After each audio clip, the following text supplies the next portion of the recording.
All right, welcome to the Explainer. Today we are tackling something, well, something huge. It's a dense, maybe even revolutionary idea that claims to describe the fundamental rules of reality itself. I know, it sounds like total science fiction, right? But that's the central claim here. The argument is that the universe doesn't have one set of rules for physics, another for biology, and a third for society. Nope. It suggests there's a single, universal grammar that creates all the incredibly complex patterns we see around us. So, here's how we're going to break this down. First, we'll get into the basic grammar of reality. Then, we'll look at the four fundamental verbs that this theory says write the story of the universe. From there, we'll see how those verbs combine to create life, then bridge the gap between our minds, and finally, how they shape the entire architecture of our societies. Okay, let's dive right in. What is the core, the central thesis of this whole thing? Basically, the argument is that everything, and I mean everything, from a speck of dust to you and me, is what the theory calls a viable form. You can just think of it as a pattern that somehow, against all the odds, manages to hold itself together and stick around. So, in this view, the laws of reality aren't really about things, they're about how these patterns manage to survive. So, how does any of this work? How do these patterns hold together? Well, the theory says everything is built from this surprisingly simple toolkit, just four fundamental actions. And they have this cool poetic name for them, cosmic gestures. Okay, you're going to want to pay attention to this table. It's basically our Rosetta Stone for understanding reality, according to this framework. Think of these four gestures: emergence, memory, propagation, and residue as the only four verbs that exist.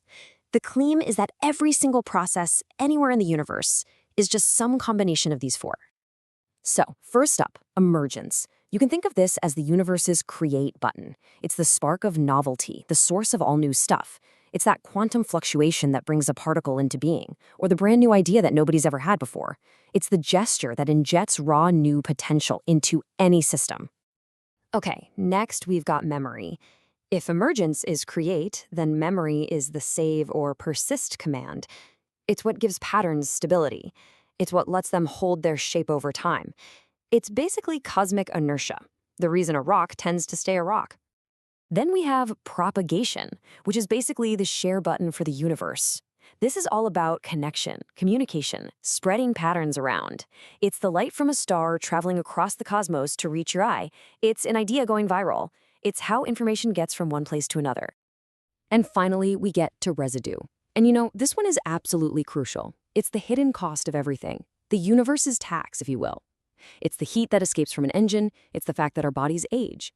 No process is ever 100% perfect, and residue is just the name for that inevitable imperfection.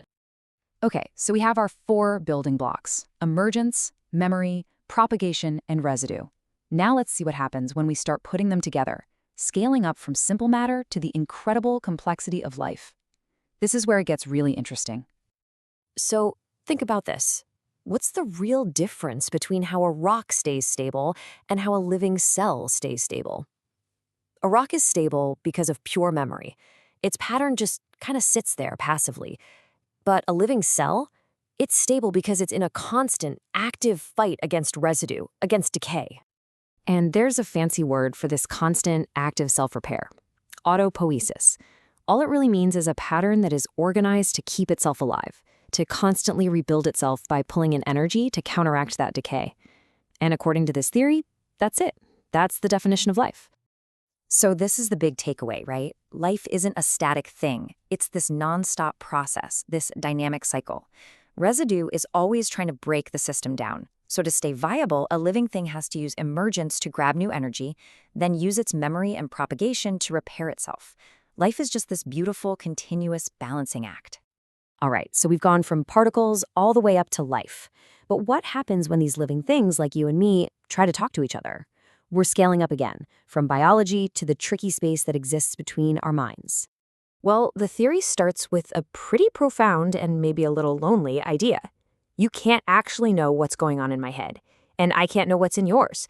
We are each our own closed-off little universe. There's always a gap. And that gap, that inevitable failure to perfectly understand each other, guess what that is? It's just another form of residue. The theory calls it social residue. It's the fancy term for a simple misunderstanding, for a failed communication. It's the friction between minds. So then what is language? Well, in this grand scheme, language is our heroic attempt at propagation. It's us trying to build a fragile bridge of words across that massive gap between our minds, trying to take a pattern from my head and rebuild it in yours, knowing that some of it will always get lost to that social residue. Okay, for our final act, we're going to scale this up one last time. Can these four simple gestures really explain something as massive and complex as our entire society, our economies? Let's take a look. And this is a fantastic example of how it works. You can actually look at the 2008 financial crisis as a gestural imbalance. Propagation was completely out of control. Financial products were being copied and shared globally at lightning speed, but memory got dangerously weak. Those products became disconnected from any real-world value, and the result? A huge spike in economic residue, which we just call toxic debt, that nearly collapsed the whole system.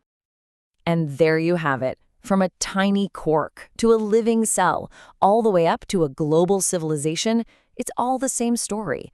It's all just patterns, doing this incredible dance with emergence, memory, propagation, and residue, just trying to stay viable, just trying to hold on. And that leaves us with one last kind of personal question, doesn't it? If all of reality is just a collection of patterns holding themselves together, what kind of pattern are you?